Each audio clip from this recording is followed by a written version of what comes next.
Queridos, queria que você abrisse sua Bíblia em primeiro livro de Samuel, no capítulo 10. Na verdade, o que eu vou desenvolver, o que eu pretendo desenvolver aqui, eu vou usar como base, eu não vou nem ler, você vai manter a Bíblia aberta, que eu vou mencionar alguns textos e vamos ler juntos, porque na verdade eu gostaria de ler os capítulos 9, 10 e 11 de 1 Samuel. Por motivos óbvios eu não vou fazer isso, né? Porque seria uma leitura extremamente extensa, e eu acredito que, considerando que estamos entre líderes, todo mundo conhece a história de Saul, todo mundo conhece os episódios envolvendo ele e Davi, então nós vamos apenas estar mencionando, vocês vão acompanhar sem nenhum tipo de dificuldade. Quero dizer para os irmãos que estão tentando gravar, filmar, vocês não precisam, nós estamos filmando, e a partir de segunda-feira vai estar tudo no canal do YouTube da igreja, tá bom? Então você não precisa, porque vai estar lá. A propósito, se você puder, se inscreva no canal da igreja, Igreja Seita de Nova Friburgo. Você vai estar, aperta lá o sininho, toda semana você vai receber uma ministração, e as mensagens de domingo à noite estão sendo gravadas agora, e você vai poder ter acesso também, tá bom? Queridos, quando nós olhamos para a história de Saul, nós temos uma série de aprendizados para nós que somos líderes e pastores, porque Saul, ele começou bem. Quando eu leio aquele texto do apóstolo Paulo, que diz que alguns começaram no Espírito e terminaram na carne, se referindo à igreja de Gálatas, eu sou remetido a Saul, porque quando nós observamos a partir do capítulo 9 do primeiro livro de Samuel, a vida de Saul, nós vamos perceber que tudo começou antes de Saul entrar em cena, e ele era um rapaz extremamente simples, obediente aos seus pais, e alguém que estava no lugar certo, fazendo a coisa certa. Ou seja, ele era uma pessoa que deveria ser um exemplo para mim e para você durante essa primeira etapa de sua vida. Nós vemos no capítulo 9 Deus concedendo um rei a Israel a pedido do próprio povo de Israel. Eles pedem um rei, eles querem ter um rei, uma liderança humana, alguém visível para governá-los, porque eles queriam ser, diz o texto bíblico, como todos os povos da terra. Isso já é uma lição para nós, porque algumas vezes nós queremos ser como todos os povos da terra. Só que quando nós pensamos em ser como todos os povos da terra, via de regra, nós estamos pensando nas coisas que aparentemente são boas, e nós não sabemos que todas as escolhas implicam em perdas também. O que significa dizer que se você for como todos os outros da terra, você vai provavelmente curtir mais a vida, você vai provavelmente aproveitar melhor determinadas demandas e oportunidades que esse mundo te apresenta, e não tenha dúvida que apresenta. Aquele discurso do tipo, jovem, esse mundo não tem nada para você, não há nada de bom no mundo. Nós sabemos que é um discurso extremamente fantasioso. É claro que há coisas boas no mundo, principalmente para os jovens. Entretanto, quando nós queremos ser como as pessoas lá fora, nós estamos determinando, na maioria das vezes, isso. Nós queremos aproveitar o que é bom, só que não tem como. Jesus disse que aquele que salvar a sua vida no sentido terreno, nesse sentido, ele vai perder, e quem perder vai ganhar. Então nós temos que fazer escolhas. Mas Saul, de qualquer forma, ele era um desconhecido até esse momento. Então Samuel é avisado, ele recebe profeticamente de Deus um aviso de que havia um jovem naquela região onde ele estava habitando temporariamente, que viria até ele com um assunto do tipo assim, eu estou procurando as jumentas do meu pai, eu estou tomando conta das jumentas do meu pai, eu não sei onde estão, será que você como profeta poderia me ajudar? Samuel recebe essa revelação de Deus, e no dia seguinte, Saul, um jovem rapaz, vai até a ele mesmo, ele vai até a cidade onde Samuel reside, perguntando isso, porque ele estava atrás das jumentas do pai, que haviam se perdido no deserto. Então, quando ele chega, Deus fala para Samuel: é esse o rapaz que eu te digo. E antes que Saul falasse, Samuel já foi dizendo: olha só, fica tranquilo em relação fica tranquilo em relação às jumentas do seu pai. E ele já muda de assunto. Bom, tranquilizou o rapaz. E ele então dá uma palavra para Saul, mostrando que ele vai ser o escolhido. Ele é o escolhido de Deus, e ele já unge Saul rei de Israel. Olha só que coisa interessante: o garoto é ninguém, o garoto é alguém que está a serviço do pai, tomando conta das jumentas, e ainda deixa as jumentas escaparem, e vai em busca do profeta para tentar de alguma forma ajudá-lo. Ou seja, ele crê em Deus, ele crê no ministério profético, mas ele sai dali, ele vai em busca de jumento e sai como rei, ungido rei. Eu diria que ministerialmente as coisas foram muito rápidas na vida de Saul. Entretanto, mesmo que tenha sido rápido nesse primeiro momento, parece que não foi tão rápido assim, porque quando Samuel apresenta Saul como rei, o povo não o reconhece. Embora ele fosse um rapaz bonito, isso é a Bíblia que diz, embora ele fosse um camarada de presença, ele fosse um homem corajoso no sentido de ter mesmo disposição para fazer as coisas que lhe eram exigidas, mas ele não foi reconhecido pelo povo. O povo não o reconheceu. Entretanto, acontece algo interessante na vida de Saul, que muito provavelmente já aconteceu na sua vida, e se não aconteceu, provavelmente vai acontecer. Ele teve oportunidades de mostrar o seu valor, e via de regra, as oportunidades de mostrarmos os nossos valores surgem em momentos de dificuldades. Na maioria das vezes, as oportunidades que temos de fazer o que tem que ser feito e não fazer para mostrar o valor, acontece em tempos de dificuldade. E há uma diferença brutal entre você fazer o que tem que ser feito porque tem que ser feito e fazer o que tem que ser feito para mostrar que você está fazendo aquilo que tem que ser feito. E isso já é algo que nós, como líderes, precisamos estar antenados, porque, como eu disse, há uma diferença muito grande. E embora o seu líder não veja, embora as pessoas que estejam ao seu redor não percebam, Deus vê. De qualquer forma, então, os amonitas, eles sitiam um lugar chamado Jabes-Gileade. E Jabes-Gileade pede uma aliança com o rei invasor. Ou seja, era uma localidade, um dos termos de Israel, daquelas terras que já haviam sido conquistadas no período dos juízes. Aliás, o tempo dos juízes só acabaria com a unção do próprio Saul, porque não havia um rei em Israel, um período de aproximadamente 200 a 210 anos, que em Israel fica sempre um rei, juízes se levantam e governam e julgam e guerreiam por seus territórios, na maioria das vezes pelos territórios das tribos, das 12 tribos, e não necessariamente por todo Israel. Mas agora Saul viria para unificar esse povo. Mas de qualquer forma, a cidade é cercada, aquele povo é coagido, e o rei dos amonitas então faz uma proposta, considerando que as lideranças de Jabes-Gileade mandam pedir um acordo de paz. Isso era comum na antiguidade. Povos invasores vinham contra a sua terra, você vê que não tem capacidade, condições de estar combatendo contra eles, então você se oferece como escravo. Você diz: olha, não nos mate, nós não vamos resistir, não vai haver guerra, façam um acordo de paz com a gente, o que vocês querem de nós? E veja qual foi a proposta do rei dos amonitas, o rei Naás. O rei Naás, ele faz a proposta de que todo homem de Israel arrancasse o olho direito.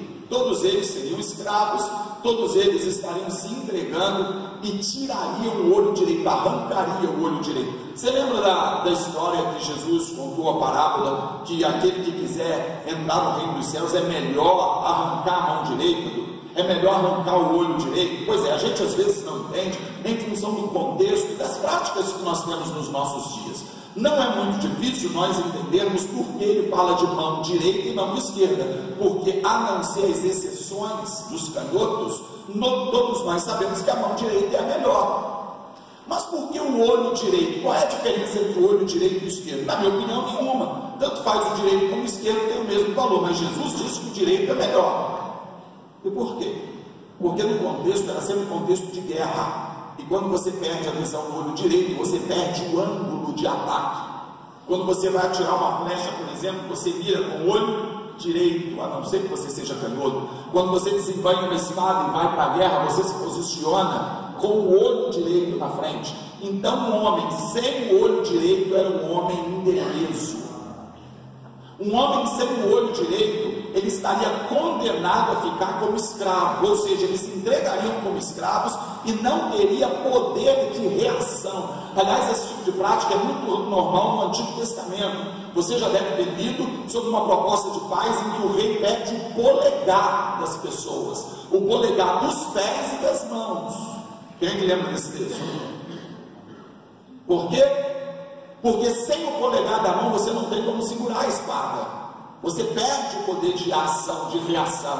Sem o polegar dos pés você perde o equilíbrio na hora de correr para a batalha. Então tudo havia um motivo, eram todas estratégias de guerra. E isso aí, esse tipo de abordagem, chega ao conhecimento de Saul, que era um jovem que tinha sido ungido para ser rei, mas que ainda não tinha sido reconhecido. E então Saul, ele manda pegar bois e cortar esses bois e enviar para todas as tribos de Israel. Ele usa a estratégia de dizer: é assim que se fará com os bois de todos vocês. Eles viviam num momento de ansiedade, de apreensão, porque haviam declarações de guerra simultâneas em vários lugares. E ele diz: assim se fará com os bois de todos vocês, se vocês não se unirem a mim para guerrear em favor de nossos irmãos. E ele manda já mensagem para Jabes e Gileade, dizendo: vocês não vão ceder olho coisa nenhuma, nós vamos estar juntos como uma nação. Então assim unifica o povo. Todos vêm, eles botam na arca para correr, e ele então, Saul, é declarado rei de Israel. Ele recebe a unção, mas o reconhecimento vem depois. E isso também serve para mim e para você. Existem pessoas que elas receberam uma unção de Deus, um reconhecimento de Deus para liderar, para pastorear, para fazer seja lá o que for. E essa pessoa sabe que recebeu esse reconhecimento de Deus. Entretanto, ainda não recebeu o reconhecimento das pessoas. E esse reconhecimento das pessoas nem sempre é paralelo ao mesmo momento do reconhecimento de Deus. Saul também, Davi também foi ungido e só assumiu o poder muito tempo depois. Então nós temos que fazer a nossa parte, não em busca desse reconhecimento, mas agindo da forma correta, fazendo aquilo que temos que fazer, fazendo aquilo que tem que ser feito, para que essa liderança, para que essa unção seja reconhecida. Então, depois da batalha vitoriosa, Israel reconhece Saul como rei. Agora veja, olhando então agora para o capítulo 10, nós entramos já no capítulo 10 do primeiro livro de Samuel. Eu vou recorrer a alguns versículos. Nós vemos então, dentro dessa pequena introdução, que Saul foi escolhido por Deus. O povo pede um rei, Samuel pede uma direção a Deus, que direciona ele para Saul, leva Saul até ele, tudo casado, tudo encaixado. Nem Samuel nem Saul precisaram fazer nada. Ouviu, líder? Nem Samuel e nem Saul precisaram fazer nada. Se há uma determinação de Deus de que Saul vai governar, ele vai governar, e nem Saul precisa articular, e nem aquele que vai ungir precisa articular. As coisas vão acontecer porque é Deus que está no controle. Entende isso? Amém? Então ele agora ele não estava em busca de uma posição, mas ele se tornou rei. Ele não vai em busca disso. É um jovem Samuel, um jovem de coração até então puro. No capítulo 10, verso 16, nós vemos assim: e disse Saul ao seu tio, declarou-nos a verdade, que as jumentas se achavam. Onde as jumentas se achavam? Porém, o negócio do reino, Samuel não falou e não declarou para o seu tio, ou seja, ele guardou a questão do reinado em seu coração. O seu tio foi em busca de Saul, perguntando: cara, você demorou, você foi em busca da jumenta, o que é que houve? Ouvi dizer que você foi ao profeta. Pois é, tio, eu fui até o profeta, e chegando até o profeta, ele me revelou onde estavam as jumentas, eu fui buscar, mas ele não falou nada do reinado. Eu não sei se você consegue assimilar isso, mas ele não quis se promover, ele não quis estar já encaminhando para alguém a questão do reino. Ele não precisou falar para o tio assim: olha, eu tenho um ministério, não fica atento em mim, porque qualquer hora eu estou despontando como rei. Ele não precisou falar sobre as suas atribuições, sobre as suas características, sobre as coisas boas que ele tinha, sobre o seu futuro que viria a ser, do ponto de vista dele, Samuel, glorioso. Ele simplesmente falou contigo as coisas que eram necessárias dizer. Ele não compartilhou nada mais do que aquilo, porque ele não buscava espaços, e ele confiava que se Deus havia o separado, Deus faria as coisas acontecerem.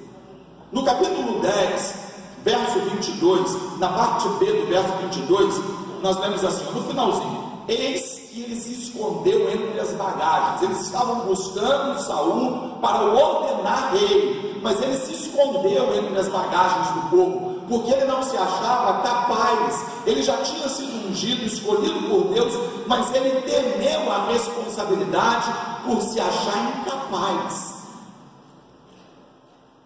Isso também deveria falar para a gente, porque a gente deveria, pelo menos, no mínimo, entender que somos incapazes de exercer alguma coisa para Deus. Nós deveríamos, no mínimo, entender que nós estamos envolvidos numa obra extremamente importante. Nós estamos falando acerca de reino de Deus, acerca de eternidade, nós estamos falando acerca de coisas extremamente importantes. Não há nada que nós possamos fazer nesse mundo, nenhum tipo de mensagem que possamos levar nesse tempo que seja mais importante do que a mensagem do Evangelho. E nós devemos sim temer e tremer pelas responsabilidades pelas quais nós fomos imbuídos. E ele compreende isso, é algo de extrema responsabilidade. Ele já era, de certa forma, alguém que manuseava bem uma espada, e nós veremos isso posteriormente na sua carreira como rei. Nós veremos que ele era um rapaz inteligente, de caráter, e nós vemos isso na sequência do texto, mas ainda assim, ele não colocava nas suas qualificações a sua segurança. Indo adiante, nós vemos no capítulo 10, verso 23, e correram e o tomaram dali, e pôs-se no meio do povo, e ele era mais alto, e sobressaía do ombro para cima das outras pessoas. Veja só, ele era bonito, e a leitura que porque o texto diz que ele era o mais belo, e a leitura que nós fazemos desse texto é que ele sobressaía, ele era altão, alto e bonito. Aí eu pergunto assim: como assim? O povo de Israel, quando olhou para Saul, desdenhou de Saul e disse: é esse que irá reinar entre nós? Se ele era um cara forte, bonito, de aparência e grandão. É alguma coisa estranha, né? Numa das nossas caravanas em Israel, um dos guias que é arqueólogo, mais preparado que nós já tivemos oportunidade de conhecer lá, ele estava conversando comigo sobre esse texto. E ele disse o seguinte: esse texto, no original, ele não fala que Saul era mais alto, mas ele fala que ele sobressaía dos ombros para cima. Então o tradutor entendeu que sobressair dos ombros para cima significa mais alto. É claro, se nós pegamos, por exemplo, o Celcinho e pegamos o Mateus, e no meio do povão assim, tiver todo mundo com mais ou menos a estatura do Celcinho e o Mateus, por exemplo, no meio, o Mateus vai sobressair do ombro para cima. Então nós entendemos que o Mateus é mais alto, nós entendemos isso dessa forma. Entretanto, isso é um tipo de gíria da antiguidade. Esse é um tipo de ilustração que significava que aquele homem, ele sobressaía em caráter aos outros homens. Ele era alguém que estava acima do nível em termos de caráter. Ou seja, Saul, além de bonito, além de um camarada humilde, simples, ele sobressaía em caráter. Então nós vemos até agora só coisas boas. Nós vemos que ele não foi reconhecido por parte do povo, mas logo depois, em função das suas estratégias e de ter chamado para si a responsabilidade, o que muitos de nós como líderes não estamos dispostos a fazer, chamar para a gente responsabilidades, ele então foi reconhecido como rei. ou seja, por méritos próprios, não foi por indicação, não foi porque era filho de ninguém, porque não era, embora fosse de uma família simples, mas descendente de Abraão. Ele era misericordioso. No capítulo 11 e verso 13, nós vamos ler assim, porém Saul disse: hoje não morrerá ninguém, porque hoje tem obrado o Senhor um livramento em Israel. Ele foi sugerido, ele recebeu a sugestão como rei de matar um grupo de pessoas que não estavam aliançados com eles numa determinada empreitada. Ele disse: hoje não vai morrer ninguém. Ele poderia matar, ele já tinha o direito de exercer juízo, porque a palavra de rei é lei, e ele já havia sido ungido, já havia sido reconhecido. Mas o primeiro feito de Saul como rei não foi mandar matar uma série de pessoas, mas foi ter misericórdia de um grupo de pessoas que poderia ter sido morta. Não é uma história bonita?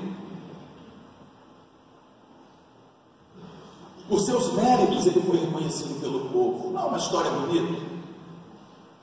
Não é assim que nós geralmente vemos Saul, porque alguém diz que não importa, não é tão importante como a gente começa, mas como a gente termina.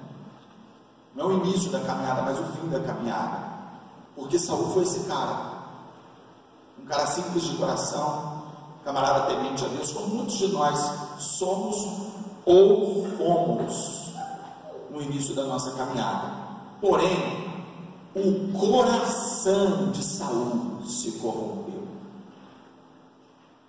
E é sobre isso que nós vamos falar hoje, sobre o nosso coração, o coração do líder. Aliás, esse é o tema das nossas ministrações, né? É o tema do nosso seminário.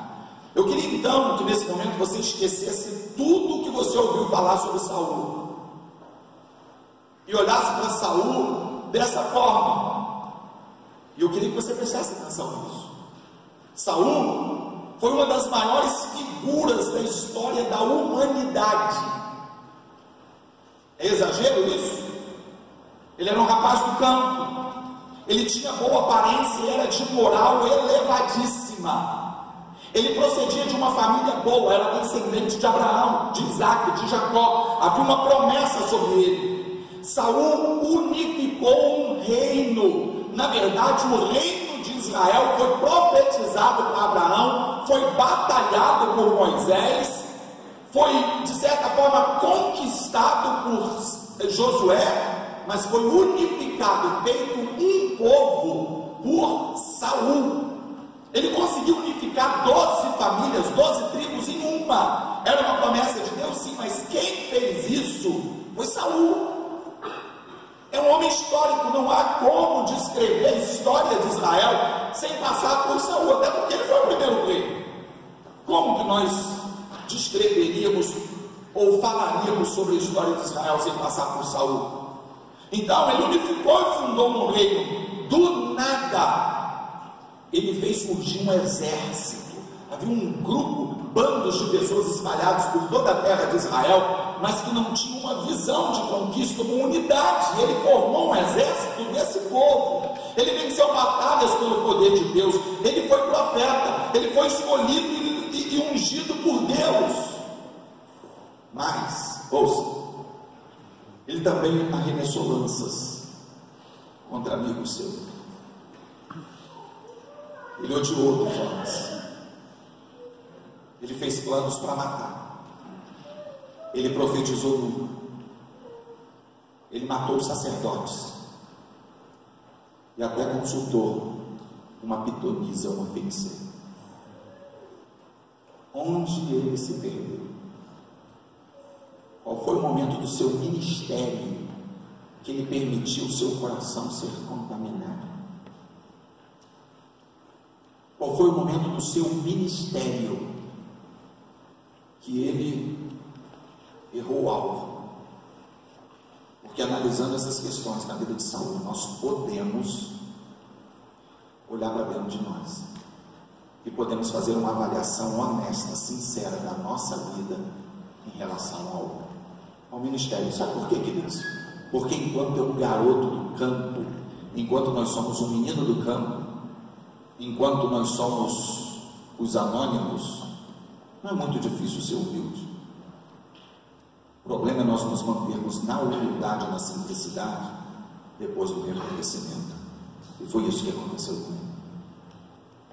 E líderes em um nível ou em outro, líderes em uma área ou em outra, líderes são reconhecidos. E quando esse reconhecimento vem o perigo. Então, por que aconteceu uma mudança tão drástica no coração de Saul? O tempo, as oportunidades. Ouça, o passar do tempo e o comportamento do seu líder, enquanto o tempo passa, revela muita coisa a respeito dele. Eu vou repetir. O passar do tempo e o comportamento do seu líder, enquanto o tempo passa, revela muita coisa a respeito dele. Agora, o passar do tempo e o modo como você reage do seu líder também revela muita coisa a seu respeito. O tempo nos prova, sim. O tempo revela caráter, sim. As oportunidades revelam o nosso coração, sim. E é por isso que muitos de nós, eu nem diria muitos de nós, é por isso que todos nós, sem exceção, todos nós somos bênçãos na igreja. Eu olho daqui e eu vejo líderes, e vocês olham daí e também veem um líder. Eu olho daqui e vejo pessoas que são obreiras. Eu olho aqui e vejo ministros da palavra. Eu olho daqui e vejo pregadores do evangelho. Eu olho daqui e vejo líderes de célula. Eu olho daqui e vejo pastores que estão pastoreando. Eu olho aqui e vejo ministros de louvor que estão sendo bênçãos para a igreja. Eu olho daqui e vejo pessoas que são exemplos de vida. Eu olho daqui e vejo pessoas que têm compromisso com as demandas ministeriais. Eu olho daqui e vejo missionários. Eu olho daqui e vejo diáconos. Eu olho aqui e vejo gente de bem e abençoada. Mas quem passa tempo com você, seus pais, seus filhos, seu cônjuge, as pessoas que lidam com você diariamente, de perto, o tempo, à medida que o tempo passa, elas veem essas mesmas pessoas. As ovelhas veem as mesmas pessoas no dia a dia, porque muitas vezes um é o pastor do púlpito, outro é o pastor do dia a dia, um é o pastor que está lidando com meia dúzia de pessoas, outro é o pastor que tem o sucesso. Isso, sucesso, considerando que sucesso é medido por números. Não é assim? Eu conheci muitas pessoas que mudaram, e você também. Eu conheci muitos líderes que hoje são outras pessoas, e você também. Nós conhecemos pessoas que, enquanto eram Saul do campo, eram simples e humildes, mas quando se tornaram Saul do trono, mudaram o comportamento. E isso aponta não para a oportunidade, mas para o coração. Era o coração do líder, porque a oportunidade que ele teve só deu a ele a chance de mostrar o que ele sempre foi, mas que não tinha tido oportunidade ainda de se revelar. Então as chances de reconhecimento revelam o que nós somos. As oportunidades que temos é que fazem com que nós começamos a ser quem nós realmente somos. Mas quando nós começamos a cuidar do nosso coração, essas coisas podem mudar. Nós começamos a ver as coisas se manterem no foco, apesar do chamado sucesso, reconhecimento. Você entende? Então eu gostaria de abordar essa questão em alguns tópicos. Em primeiro lugar, Saul não soube administrar o fato de ter poder e autoridade. Saul ele não soube administrar o fato de ter poder e autoridade. Ouça o que eu vou lhe dizer, líder. Ouça o que eu vou lhe dizer, pastor de igreja. Ouça o que eu vou lhe dizer, você que é vocacionado, seja para exercer qualquer obra dentro da igreja, seja em missões, seja em louvor, seja no pastoreio, seja na liderança de célula. Isso serve inclusive para a vida secular e profissional. Ouça o que eu vou lhe dizer: o sucesso é mais perigoso do que o fracasso. Olhando para a história de Saul, você vê isso, que enquanto ele era menino do campo, ele era simples. Enquanto ele era tido pelos outros como um fracassado, ele era simples. Mas depois que ele obteve o reconhecimento, as coisas começaram a mudar. Depois que ele começou a ser chamado de Senhor, as coisas começaram a mudar. Depois que começou a ser chamado pelo título, tratado com um título, as coisas começaram a mudar. Ele se tornou então autoritário, porque ele tinha autoridade. Como ele tinha autoridade, ele começou a se esconder atrás dessa autoridade. Você entende? O que muitos de nós pastores vivemos fazendo, ele começou a fazer. E essa foi a causa da sua ruína. Eu ouço muitos pastores alardeando acerca da sua autoridade pastoral. Mas você vai ouvir ao longo dessa ministração o que eu penso disso. Amados, não é difícil se tornar um líder autoritário, é até mais seguro. Porque quando você é autoritário, você se protege. Você protege até as suas debilidades.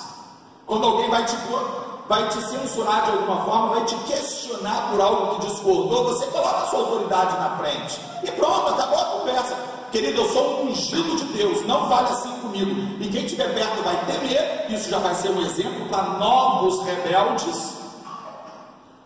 Você vai se proteger e você vai impor o dito popular que diz: manda quem pode e obedece quem tem juízo.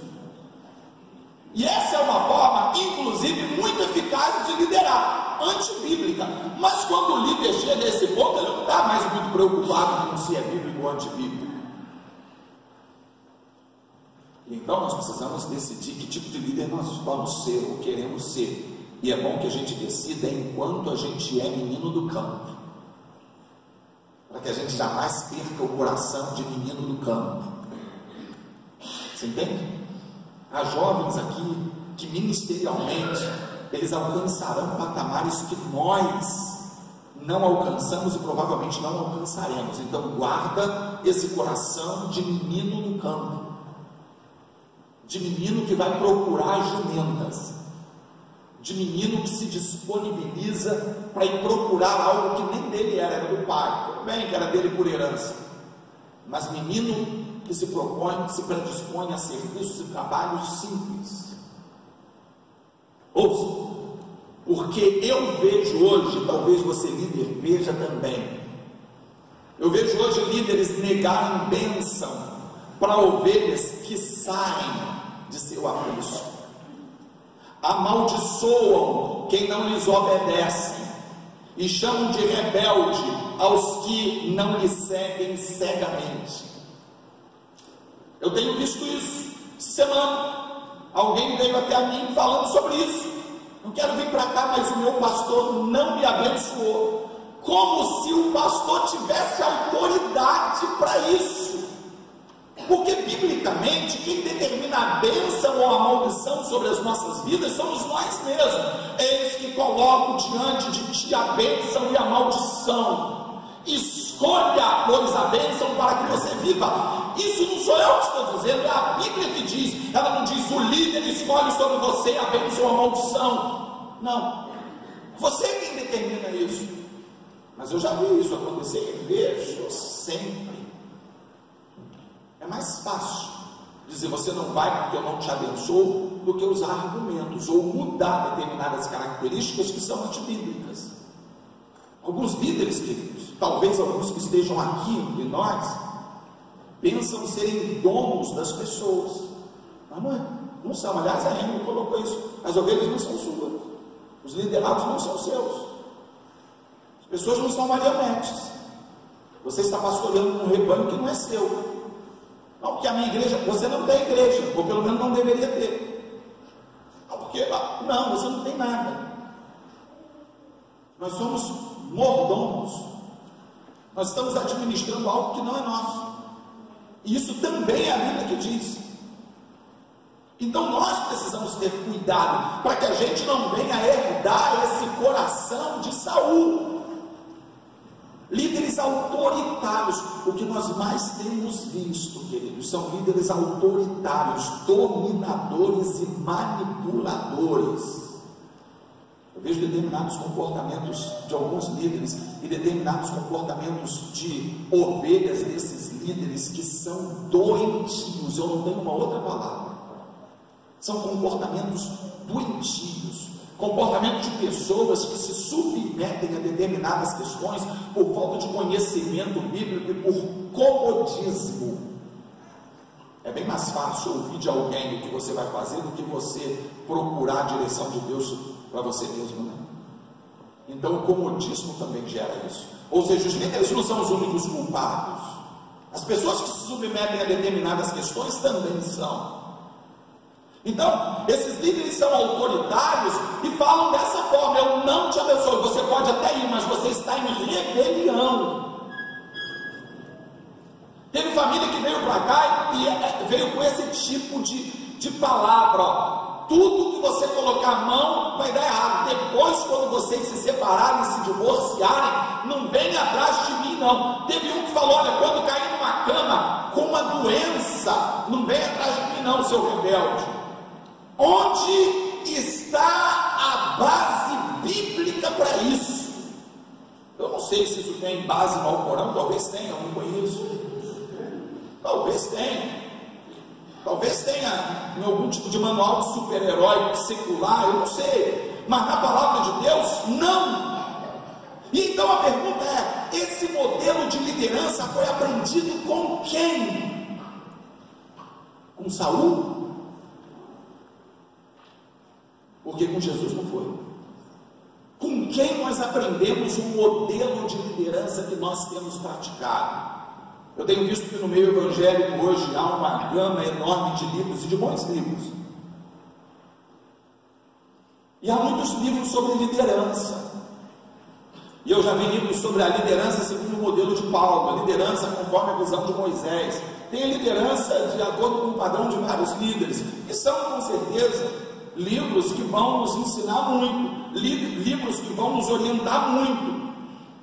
Mas apesar de eu gostar muito de Moisés, de me identificar muito com Elias, até porque Tiago disse que ele era homem como eu, então eu fiquei todo contente com isso, porque afinal de contas ele mandou descer fogo do céu e desceu. Falou não vai chover, ficou 3 anos e meio de estiagem. Enfim, então eu me identifico muito com ele, porque ele era homem como eu. Eu me identifico muito com algumas questões relacionadas a Paulo, a Pedro, enfim. Mas o meu modelo, o meu padrão é Jesus. O meu padrão, o meu modelo de liderança é Jesus. Então, ouça, ou nós aprendemos a respeitar os nossos liderados, porque eu tenho ouvido muito, e é claro que há bases escriturísticas para isso, submissão, respeito, honrar líderes, e eu tenho ouvido isso de uma forma, às vezes, cansativa. Respeitem seus líderes, eles são autoridades.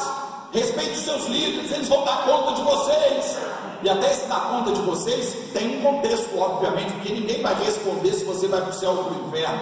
Isso é individual. Mas enfim, respeite seus líderes, porque são autoridade. Respeite seu líder por isso, por aquilo. Mas hoje eu queria fazer ou apresentar um contraponto para você. Ou aprendemos a respeitar os nossos liderados, ou procurar outra referência de liderança para as nossas vidas. Porque esse modelo que tenho visto não se coaduna com os padrões e modelos de Jesus. Você entende isso? Capítulo 20 de Mateus, dos versos 25 a 28, nós lemos: vocês sabem, Jesus não estava trazendo nenhuma novidade. Mateus 20, de 25 a 28, ele não estava trazendo nenhuma novidade, até porque o modelo governamental, o modelo padrão de liderança do mundo era conhecido o suficiente na época de Jesus, como é conhecido nos nossos dias. Então vocês sabem, ele dizia para os discípulos, essa palavra foi ministrada para os discípulos: vocês sabem que os governantes das nações as dominam, e as pessoas importantes exercem poder sobre elas. E esse é o problema, nós queremos ser pessoas importantes, e por mais que a gente diga não, todos nós temos uma necessidade de reconhecimento, todos nós queremos ser importantes em alguma coisa ou alguma área. Até aquele discurso do tipo, porque eu não sou ninguém, eu sou mais simples, eu sou... Isso é orgulho, na verdade. Porque tudo que a pessoa está precisando ouvir é: não, querido, não é isso não, você olha, não, você é rei, é sacerdote, não, você tem o seu valor. É isso que ela precisa ouvir de alguém. Então ela chega, se coloca lá no chinelo mesmo, debaixo da linha da miséria, para poder ouvir alguma coisa mais estimuladora acerca dela. Então excesso de humildade, de simplicidade, na maioria das vezes, aponta para um orgulho oculto, que precisa ser de alguma forma enaltecido, um ego escondido, que precisa de alguma forma ser massageado. Mas então, vocês sabem que os governantes das nações as dominam, e as pessoas importantes exercem poder sobre elas. Aí Jesus diz assim: mas não será assim entre vocês.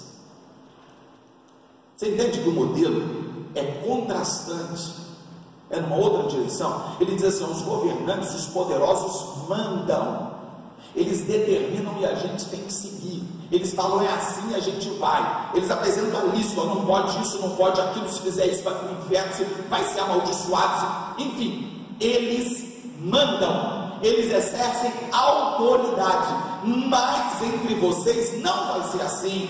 Pelo contrário, quem quiser tornar-se importante entre vocês deverá ser servo, e quem quiser ser primeiro deverá ser escravo, como o Filho do Homem, que não veio para ser servido, mas para servir e dar a vida em resgate por muitos.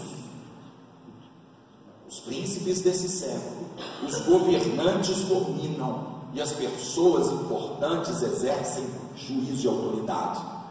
Mas entre vocês não vai ser assim. Eu fico me perguntando, qual a parte de entre vocês não vai ser assim que nós líderes não temos entendido? Qual é a parte de quem é o maior, foi levantado para servir, que nós ainda não compreendemos? O que ainda não assimilamos dessa mensagem? Será que ela é muito complexa? Nós precisamos de uma escolaridade em hermenêutica, em homilética. Nós precisamos fazer uma exegese do texto, trazendo do original, porque no original, não. Está escrito: entre vocês não vai ser assim, não vai ter essa coisa de manipulação, de domínio. Desses pastores falando com ovelha, igual se estivesse falando com um cachorro. Não é com ovelha, não é com cachorro não. Gritando, esbravejando, quase babando. E as ovelhas acuadas, sem paz, com medo. Você tem medo do seu pastor?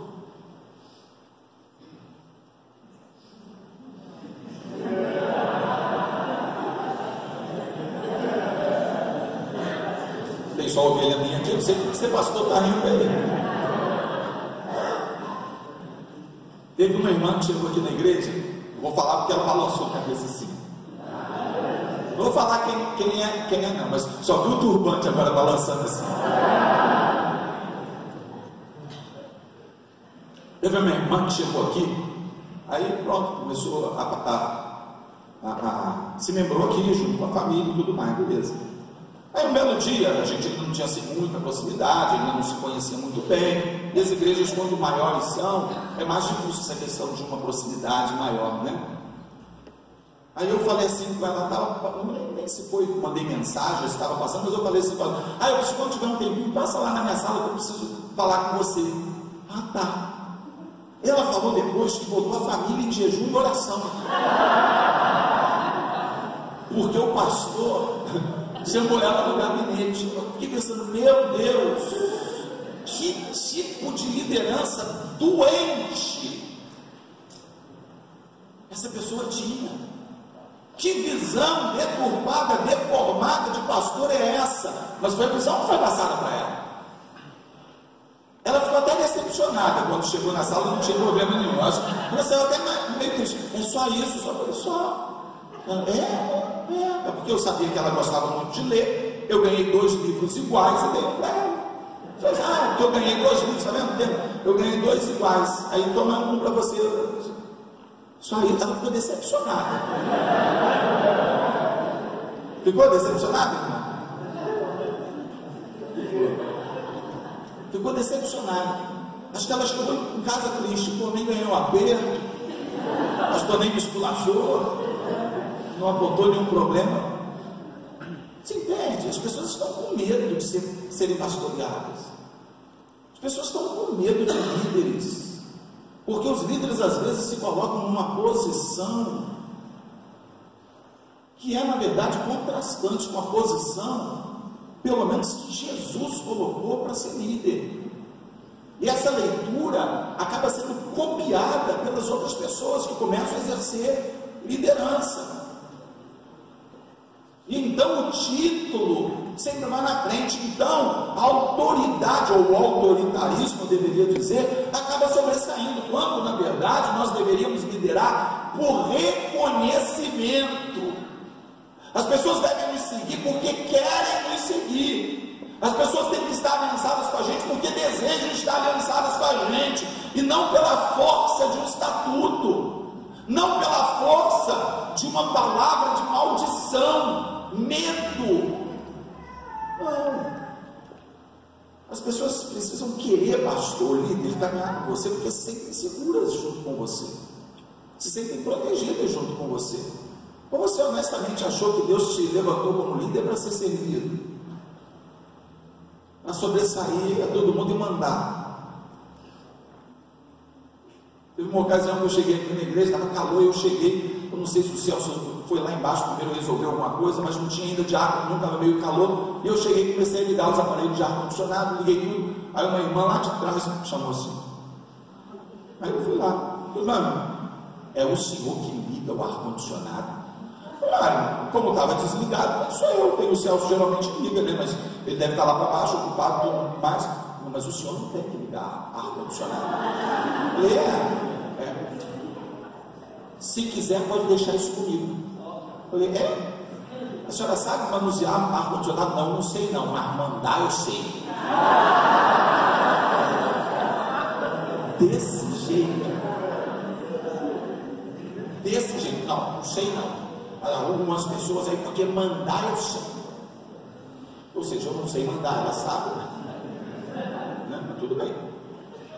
Queridos, a gente não está precisando de gente para mandar, a gente está precisando de gente para obedecer. A gente está precisando de gente para dar exemplo.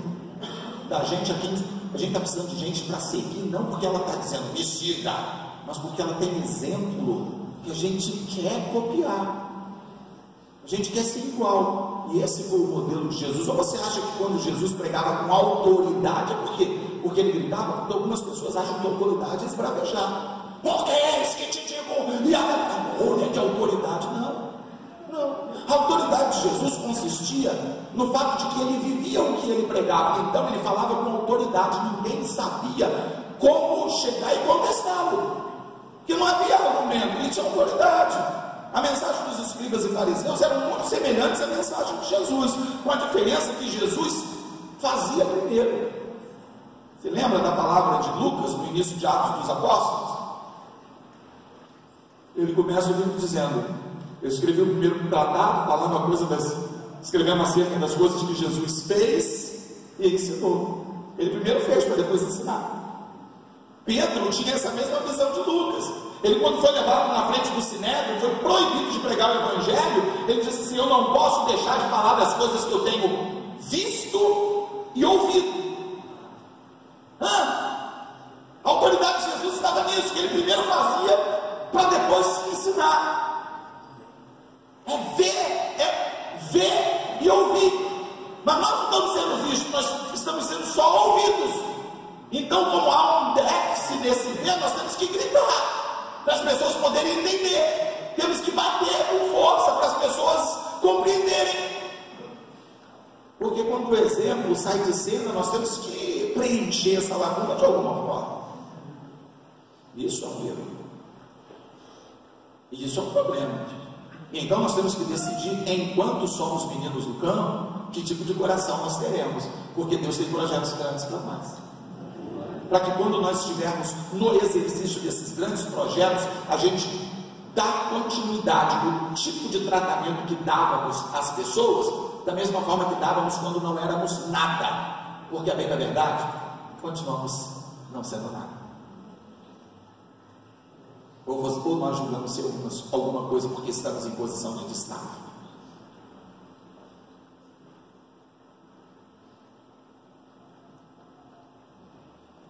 Qualquer ilustração, queridos, qualquer ilustração apresentada pela Escritura sobre a autoridade dos pastores sobre as nossas vidas, ela é, na melhor das hipóteses, pequena. Não, porque a Bíblia manda respeitar pastores. Claro que manda, gente. É claro que manda. Não estou dizendo que não manda. Mas a Bíblia também manda respeitar os nossos irmãos. A Bíblia manda os filhos obedecerem aos pais. Mas manda também os pais não despertarem ira nos filhos. Então, entender que a ovelha tem que respeitar o pastor sem entender que o pastor tem que respeitar a ovelha é um erro. Que nós precisamos corrigir, porque isso é algo que está no nosso coração. É provável, é muito provável, que a atual ênfase no autoritarismo nasceu em razão do medo que o homem tem de haver divisão em seu rebanho. E eu disse seu rebanho, porque se o rebanho é seu, você tem que ter medo mesmo. As pessoas falam tanto de autoridade com tanto ênfase porque tem medo. Tem medo. Temos ensinado que as pessoas devem vir a nós, líderes, ou nós não temos ensinado isso. As pessoas têm que vir a nós para se consultarem antes de tomar determinadas decisões. Nós não temos ensinado isso? Temos. Em algumas situações, é claro. Tem gente aí que está com problema de casamento, vai ouvir a psicóloga da Globo, está no 6º casamento, vai ouvir conselho com ela, vai ouvir a colega de trabalho, e diz assim, ele fez isso, faz a mesma coisa, aí ele aprende. A gente anda ouvindo quem não tem que ouvir, quando deveria ouvir os nossos líderes espirituais, claro, mas a partir do momento que nós achamos que as pessoas têm que nos consultar para fazer qualquer coisa, o nome disso é manipulação, e nós estamos criando pessoas infantis e sem maturidade. Se você quer um rebanho com maturidade, você tem que ensinar esse rebanho a buscar a Deus e buscar as respostas de Deus para a sua vida, e é claro que você vai complementar quando for necessário, claro.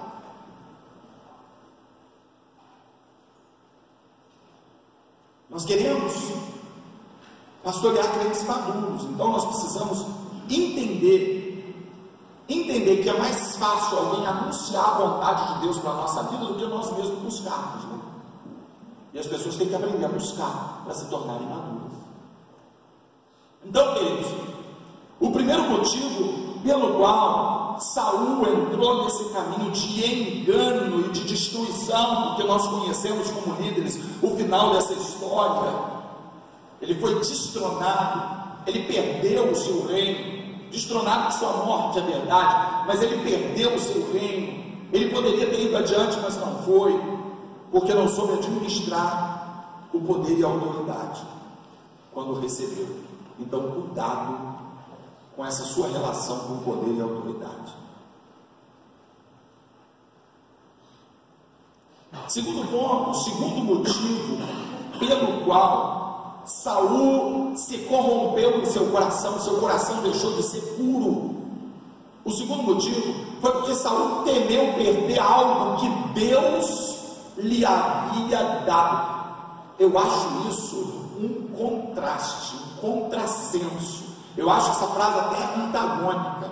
Saul temeu perder algo que Deus tinha dado. Como alguém teme perder algo que Deus deu? Se Deus deu, ninguém tira. E se Deus tirar, ninguém mantém. Querido, só há uma razão para você temer perder o que Deus te deu, só uma: é você não ter tanta convicção assim de que foi Deus que deu.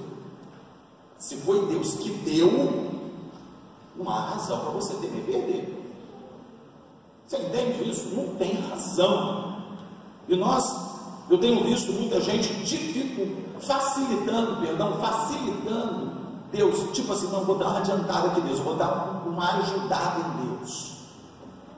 Tem muita gente querendo ajudar Deus.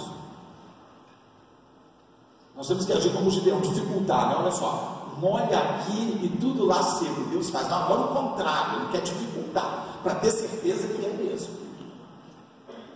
O holocausto aqui joga água agora antes de vir, embora não fosse esse o objetivo de Elias, mas era dar a oferta da água, que era raríssima naquele momento, mas ele dificultou, né? Teoricamente a ação de Deus. Se eram os profetas dos nossos dias, deixa o holocausto no sol até 1h da tarde, no sol quente, no deserto. Se a gente chegar lá e soprar, vai descer fogo do céu. Eu sou do Rio de Janeiro, 2h da tarde, verão, 43 graus na sombra, ele bota o holocausto no sol, não precisa nem fogo do céu, nós falamos já. Não é assim? Desse jeito. Mas a gente às vezes quer ajudar. Eu me lembro que gosto muito, não é bom sempre estar dando exemplos de si próprio, pode soar como tipo enaltecimento de causa própria, mas queria que você entendesse, ouvisse, para que você pudesse entender o que eu quero ilustrar. E obviamente as melhores ilustrações que nós temos, nós estamos envolvidos no meio, afinal de contas é o que a gente tem acesso. Quando o Ministério Ceifa nasceu aqui em Friburgo, e o bispo Eliel, ele esteve com a gente reunido lá na casa do pastor Ricardo da Mazinha, eu estava decidido, eu e Lênia, a não virmos para a Ceifa, porque Deus não havia falado com a gente sobre isso, e eu queria uma resposta clara no meu coração. Eu não queria sair porque uma pessoa estava saindo ou porque outra pessoa. Havia uma decisão de deixar a denominação antiga, até porque nós estávamos já causando alguns prejuízos, e conversamos com o pastor e chegamos a esse entendimento. Foi melhor dessa forma, mas eu ainda não tinha uma direção. Então se terminou a reunião, ia ser feita apenas uma carta. Estava terminando a reunião, o pastor Ricardo, não era o pastor na época, perguntou: e aí, eu boto o seu nome da Lene doida para botar uma calça comprida, mas eu dizendo assim: não, nós não vamos, se Deus não falar, nós não vamos. E ela já agoniada ali, falando no coração desse homem. E eu ali quieto para mim. Terminou, quando ele terminou, amém, amém. E o Ricardo fez assim para mim, falei: não, e não botou o nome, beleza. Então, antes de dispersar, o bispo Eliel, o pastor Eliel, na época, falou assim: aqui vamos, já tinha orado, ele falou assim: Deus colocou algo no meu coração. Quando ele falou isso, Deus colocou algo no meu coração, eu não sei se você já teve essa experiência, mas eu tive. Deus falou comigo: é a tua resposta, essa aí é só para você. Aí ele falou assim: Deus está me mostrando que o pastor da igreja Ceifa de Nova Friburgo está aqui. Eu falei: meu Deus, a gente tem uma resposta também desse momento. Aí eu fiquei tristinho, né? Aí todo mundo, como já tinha um obreiro no nosso meio, o pastor Nelis, que hoje pastoreia lá nos Estados Unidos, ele era evangelista na época, e todo mundo, quando o bispo acabou de falar isso, foi no Nelis e abraçou o Nelis. Aí eu fui também, abracei o Nelis, benção e tal, mas eu sabia que era a minha resposta. Aí eu falei para a Lene: nós vamos. Mas por quê? Porque Deus falou: mas como? No seu tempo você vai saber. Aí eu falei para o cara: bota. Querido, sabe por quê? Porque se eu falo assim: Deus falou comigo que eu vou pastorear vocês, imagina a leitura que vai se fazer. O que você pensaria disso? Além do que, lá na frente, quando houvesse uma oportunidade de alguém assumir, alguém ia lembrar: tem uma palavra sobre o Sérgio, então é essa hora. Seria uma manobra humana.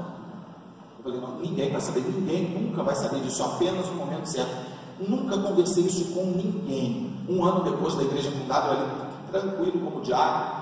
Aí houve uma situação lá em Sumidouro, eu fui para lá, pastorear a igreja de Sumidouro, foi onde eu conheci Benzinho, pastor Jorge, alguns irmãos que estão, a Jane, o Google, não, o Serginho, o o Serginho, enfim, eu conheci o pessoal, alguns que estão lá até hoje. Aí beleza, mais um ano se passou, ou seja, 2 anos, um ano em Sumidouro, ou seja, 2 anos na igreja aqui fundada. Eu estou vindo em Sumidouro, eu vinha terminava o culto lá, eu vinha embora. Aí estava eu, Lene e um irmão chamado Jorge, que alguns de vocês conheceram. Ele tocava, né, e lá a igreja era muito pequenininha, não tinha quem tocasse, ele viajava com a gente. Aí quando eu passei aqui no centro para levar o Jorge em casa, aí eu vi o bispo entrando num restaurante. Eu falei, eu acho que eu vi um bispo entrando num restaurante. Ela, não, o que ele vai estar fazendo? Eu não sei, mas eu vi. É sério, vi. Aí encostei o carro, vamos lá para ver se é mesmo. Eu fomos lá. Quando eu cheguei lá, estava a diretoria da igreja sentada, jantando. Aí sabe quando te dá uma sensação assim que não é legal? Aí quando eu entrei, o pastor Wilson levantou e já veio me abraçar e falou assim, meu pastor. Aí deu ruim. Eu falei, cara, aconteceu alguma coisa. Aí o bispo, Sérgio, meu filho, senta aqui. Aí eu já sentei do lado dele e ele contou a história. Que eles eu nem sabia. E ninguém sabia. E ele falou, nós precisamos de você para estar pastorando aqui a igreja por causa disso. Enfim, conversou com a gente. E desde aquele dia até hoje eu estou aqui. E o dia que a igreja ficou sabendo dessa história, foi o dia que eu assumi. Aí todo mundo ficou sabendo. Aí eu contei essa história. Porque aí a coisa já havia acontecido. Deus não precisou da minha ajuda. Deus não precisou assim que eu desse uma dica. Será que não é agora? Deus não precisou dessa dica. Ele não precisou que eu me apresentasse como voluntário. Foi do mesmo jeito que aconteceu com Saul. Foi do mesmo jeito que aconteceu com Davi. Você entende isso? É a mesma forma que tem que acontecer com a gente. Deus precisa direcionar, mas quando nós não temos essa convicção de que foi Deus, então nós ficamos inseguros. Você entende isso? Agora deixa eu te fazer uma pergunta então, Lídia, já que você entendeu isso. Como você se sente quando surge um obreiro popular e promissor na sua igreja? Você se sente ameaçado? Você começa a podar esse obreiro? Você começa a achar que o seu reinado está ameaçado. Porque foi isso que aconteceu com Saul. Os problemas de Saul começaram a acontecer quando um obreiro, um jovem, promissor e popular começou a aparecer. Um jovem que havia derrubado um gigante. Um jovem que tocava a harpa e os demônios saíam. Um jovem cheio de unção. Um jovem que chega da guerra junto com o rei, e a mulherada está lá no pandeiro cantando: Saul derrubou 1000 e Davi derrubou 10.000. E isso soou mal ao coração do rei, que falou imediatamente o que ele quer. Só lhe falta o trono. Ele se sentiu ameaçado de perder aquilo que Deus havia dado a ele. Ele já tinha perdido e nem sabia. Quando nós temos medo de perder o que Deus nos deu, é porque já perdemos e não sabemos. Você entende isso? Porque se foi Deus que deu, você não tem que temer. Eu sei que surgirão e tem surgido pessoas aqui que são e que serão melhores do que eu. E sabe o que eu faço? Eu estimulo essas pessoas, eu dou oportunidade para elas sempre que eu posso. Alguns anos atrás, um jovem, relativamente jovem, promissor, surgiu do nosso meio e começou a ter muitas oportunidades para ministrar. Então alguém me trouxe a informação: cuidado, porque vai achar a tua igreja. Eu falei: eu nem tenho igreja. Ele vai causar um prejuízo. Isso é problema dele, não é meu. A igreja de Cristo não é minha. Se ele fizer alguma coisa, é problema dele. Mas isso vai causar um prejuízo para você, para mim não. Para o reino de Deus, ou seja, o reino é de quem? De Deus. Se Deus não fizer nada por isso, não sou eu que vou fazer. Ele fez mesmo. Ele fez mesmo. Não chegou a causar um dano, mas foi embora com o grupo mesmo, que só abençoou minha vida na ocasião. Levou um grupo que, poxa, foi uma bênção. Se eu soubesse, eu teria colocado ele para pregar mais tempo. Teria feito isso. Mas, queridos, nós não podemos agir dessa forma. Que tipo de insegurança é essa que algumas vezes nós temos? Foi Deus que te colocou? Querido, nunca assuma nada que você não tenha convicção de que foi Deus que te colocou, que foi Deus que lhe deu. Porque então o que vai acontecer é que nas primeiras dificuldades esse questionamento virá na sua mente e você não saberá, meu Deus, e agora o que é que eu faço? Você não tem que fazer nada, você tem apenas que seguir a sua direção, fazendo aquilo que Deus mandou você fazer. E se alguém causar prejuízos, não é o teu reino que vão causar prejuízos, porque o reino não é seu. E esse reino tem um dono, e esse dono é mais forte do que você, óbvio. E ele está mais interessado no reino dele do que você. E ele pode fazer, se tiver que ser feito alguma coisa, algo pelo reino. Então, quando nós nos preocupamos, não é com o reino de Deus, é com o nosso reino. Com o nosso reino nós nos preocupamos. Com o nosso espaço nós nos preocupamos. Com o nosso reconhecimento nós nos preocupamos. Saul atirou lanças contra Davi, porque ele começou a se tornar um jovem promissor e popular. Então nada melhor do que atirar lanças. Reis podem atirar lanças, pastores também, e temos feito isso. Muitos atiram lanças do púlpito, lanças endereçadas para o coração de alguns. Lugar de se fazer aconselhamento no gabinete pastoral, lugar de se orientar e de se repreender e exortar é no gabinete pastoral, a não ser que seja algo generalizado, que a igreja precise de uma mensagem. Púlpito não é lugar de jogar piada, púlpito não é lugar de dar flechada e nem jogar lança em ninguém. Mas todos nós, e deve haver poucas exceções a essa regra, já fomos tentados a fazer isso. Já fomos tentados a nos autoafirmar estando no culto, ou a dar uma deixazinha para alguém que está precisando ouvir aquilo. Os homens que alardeiam essa autoridade, os homens que lançam flechas e lanças, os homens que têm medo de perder essa liderança, algo que Deus lhe deu, eles demonstram não a possuir. E os líderes que fazem sistematicamente discursos sobre submissão revelam um duplo temor em seus corações. Primeiro, eles não têm certeza de serem realmente verdadeiros líderes enviados por Deus. E segundo, vivem um pavor mortal de uma rebelião. E como foi ministrado ontem pelo pastor Renato, o jugo é suave, o fardo é leve. Nós não temos que estar com pesos demasiados em nossas costas. Imagina se nós, pastores e líderes, ficarmos preocupados com o que fulano e beltrano estão armando, ciclano está tramando. Eu ouvi falar de um líder, eu não conheci pessoalmente, conheci de púlpito, mas não conheci pessoalmente, mas um dos liderados dele, pastor auxiliar desse líder, ele não é daqui não, ele é lá do Nordeste do Brasil, e é mesmo, não é brincadeira não. Ele falou assim, olha, fulano de tal, quando a gente começava a orar em culto de oração, ele mandava, ele falava que na igreja dele se orava em voz alta, ele queria que todo mundo orasse alto, porque ele queria ouvir o que nós obreiros estávamos orando. Ele tinha medo. Até porque tem gente que olha assim mesmo, né? Senhor, me dá uma oportunidade para eu fazer isso ou aquilo outro. Busque em Deus a oportunidade de derrubar o líder, de fazer uma rebelião. É isso mesmo, mas ele ficava preocupado com o negócio, mas tem que orar alto. Quero ouvir o que você ora. O que vocês estão conversando aí?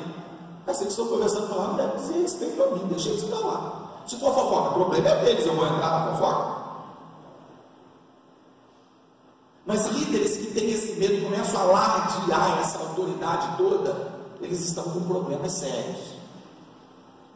Porque eles não sabem, eles não têm convicção de quem eles realmente são. Então ouça, amado. Ouça em nome de Jesus o que eu vou dizer. Quem não articula para se tornar líder, jamais precisará articular para se manter no cargo.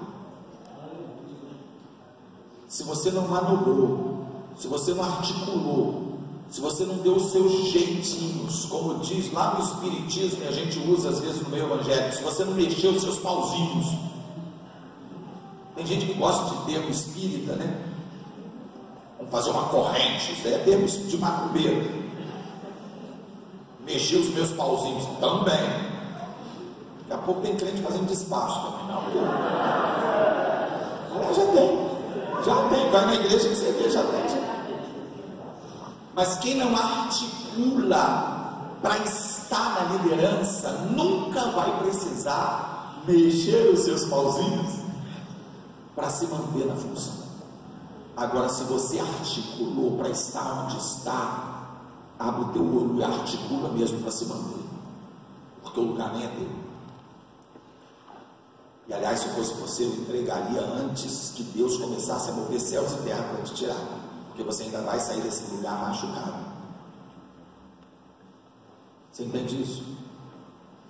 Não tenha medo de perder o que Deus te deu. Se Deus deu, está dado. Os dons e os ministérios são irrevogáveis. Ele deu. É você quem vai decidir o futuro, onde vai chegar o seu ministério e a liderança que Deus te deu. O terceiro ponto que eu gostaria de desenvolver, acho que ainda há tempo da gente caminhar por mais um ponto, à noite a gente vai continuar o restante. O terceiro ponto, Saul desejou ser mais do que Deus havia planejado para ele. Isso é um problema. Quando nós começamos a desejar ser mais do que Deus desejou para a gente começa a entrar numa linha de colisão com a vontade de Deus, uma linha de colisão contra o nosso próprio ministério.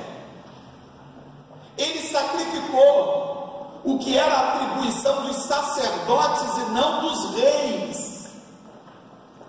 E é claro que Deus nos chamou para sermos reis e sacerdotes dentro da nova aliança, mas naquela época alguns foram reis e sacerdotes, mas nem todos. E Saul foi levantado para ser rei e não sacerdote. Em um dado momento ele não espera Samuel para fazer aquilo que Samuel teria legitimidade de fazer. Ele quis uma função, ele quis um cargo, ele quis um reconhecimento, ele quis fazer algo que não era a função dele, que não era para ele fazer. E aí a coisa começa a destoar. Você já deve ter conhecido pastores que abrem o culto, fazem oração inicial, ministram um louvor, fazem uma oferta, ministram uma palavra, fazem um apelo, fazem os avisos, dão a palavra, bênção sacerdotal e o culto acaba. Foi o culto do pastor fulano de tal, ele faz tudo. É claro que existem pessoas que têm um ministério mais abrangente. Tem pastor que canta, o pastor Johnny, por exemplo, é ministro de louvor, o pastor Israel, e deve ter outros aí, né? Que são ministros de louvor. Mas imagina eu ministrando louvor. Vamos começar o culto, eu vou ministrar louvor. Rapaz, só em culto de libertação, cara. Eu começo a cantar, o diabo já vaza, já adianta o negócio. Mas não vai dar, a coisa não vai ficar legal. E existem pessoas que querem funções que Deus não deu. Tem gente que foi chamada para pastorear, para lidar ali com pequenos grupos e ministrar, pastorear, ouvir as pessoas, dar uma orientação, um conselho, e elas querem ministrar louvor, e fica entristecida porque foi conversar com a Gisele, e a Gisele falou para ela que não era o ministério dela. Mas quem é a Gisele para dizer que o meu ministério não é louvor? Quem é ela para dizer isso? Não foi ela que disse, querido, foi a sua voz. Ela só fez a leitura. Foi a sua afinação ou a desafinação que disse para ela que não vai dar. Mas se eu treinar e estudar tudo bem, aí entra uma aula de campo. Quem sabe esse quadro muda? Quem sabe esse quadro muda? Existem pessoas a quem Deus deu um ministério para tocar ou para cantar, ou para estar ministrando na hora do apelo ali, como um diácono, como, enfim, mas ele quer pregar, ele quer um púlpito para pregar, porque ele acredita que tem o dom de pregar, só que ninguém tem o dom de ouvir o cara. Você viu aquele pregador? Que ele tem o dom de pregar, mas ninguém tem o dom de ouvir. Aí a coisa não vai dar certo. Não vai dar certo. Se você tiver uma oportunidade de pregar e com 5 minutos o pessoal já começar a olhar no relógio, entenda que aquela provavelmente foi a sua última oportunidade. E isso não lhe faz menor do que quem quer que seja. Isso que nós temos que entender. Isso não nos faz menor. Isso não nos faz menores do que quem quer que seja. É apenas um ministério diferente que Deus lhe deu. E quem disse que o ministério de pregar a palavra é mais importante do que um outro ministério que Deus dá? Você imagina se o Adilson, por exemplo, fosse procurar a Sara e a Júlia dizendo assim: eu quero entrar no ministério de dança. Ele não vai fazer isso, presumo que não. Eu espero que não. Mas não vai dar certo. Existem coisas que não vão funcionar. Por quê? Porque nós queremos lugares que não são nossos, que Deus não nos deu. Mas por que na maioria das vezes nós queremos lugares que Deus não nos deu? Por quê? Porque nós já estamos com a síndrome de Saul. Porque nós queremos holofotes, nós queremos visibilidade. É muito difícil, pode até acontecer, e aqui já até aconteceu, mas é difícil alguém chegar e dizer assim: meu ministério é de lavar banheiro. Deus me deu o ministério para lavar banheiro. Tem muitos, quem é aqui na igreja e a maioria é desse ministério? Levanta a mão. Não tem. Tem um ou outro. Não, o seu ministério eu sei que é lavar banheiro. Mas é porque ele realmente só merece. Tem um banheiro para lavar, às vezes quando ele aparece: pô, estou querendo lavar um banheiro hoje, acordei com disposição de exercer meu ministério. Tem, pessoal, sim. Você também?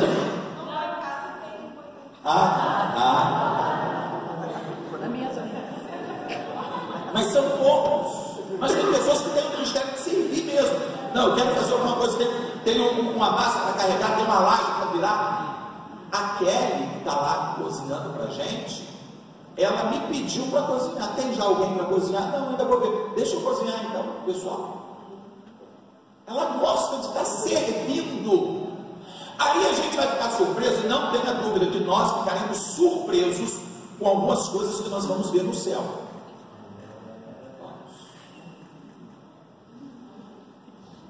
Ai, Jesus, nós vamos ficar surpresos quando vê um lavador de banheiro lá na frente, o pregador da palavra mais atrás. Quando vê que ele estava na cozinha num lugar de maior destaque e aquele que era o ministro de louvor está mais recuado um pouquinho. De vermos os holofotes, não que vai ver, eu estou ilustrando, mas as atenções, o destaque sobre pessoas que não tinham destaque, sobre os ilustres desconhecidos. Quem é aquele cara que está lá na frente? Não conheço ele não, mas congregava na sua igreja. Na minha, lembro dele não, pois é, porque ele não aparecia. Ele nunca desejou um lugar que não era dele. Nunca nem vi ele fazendo nada, pois é, porque ele nunca fez para você ver. Talvez tenha sido por isso. Eu ouvi uma história de um pregador, que era esses pregadores assim, muito bons, aqueles feras mesmo, sabe? No culto, quando deu a oportunidade, subiu, abra a sua Bíblia, aleluia, no texto tal, começou a pregar, e ele foi convidado para pregar numa igreja muito grande, muito bonita e tal, enfim. Ele preparou aquele sermão que se prepara quando nós vamos pregar num lugar importante. Não tem isso, às vezes? Se você vai pregar numa igreja, numa congregação lá de 10 pessoas, o esboço é um. Se a igreja tem 500 pessoas, o esboço é outro. Pelo menos o nível de preocupação acaba sendo diferente. Na maioria das vezes, está errado, mas é assim que acontece. Aí ele preparou o melhor esboço, o melhor sermão, pregou e suou, e aquela pregação fervorosa, e glória a Deus, e aleluia, uma mensagem que era a melhor mensagem que ele já havia pregado. E ele começou a fazer uma pergunta, ninguém foi na frente. E ele insistiu, e ele apelou e tudo mais, e Deus.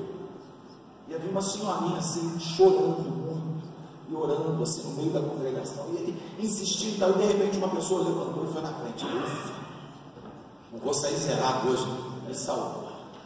Então orou pela mulher e tudo mais, por aquela senhora, e depois no final do culto ela era um cara, não era uma mulher, não, era um cara. Tanto faz se era um cara ou uma mulher.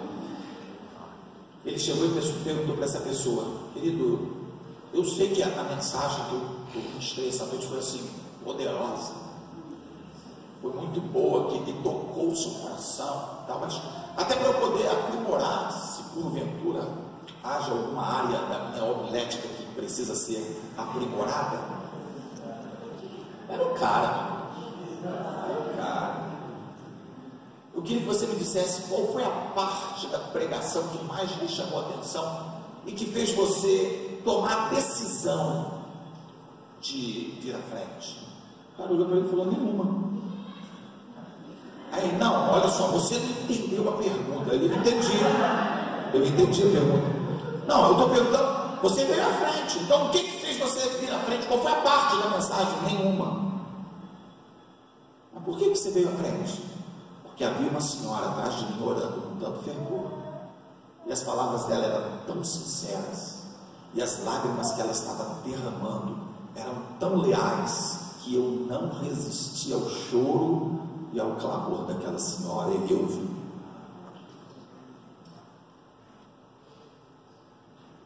Ninguém resiste a um coração quebrantado, nem Deus.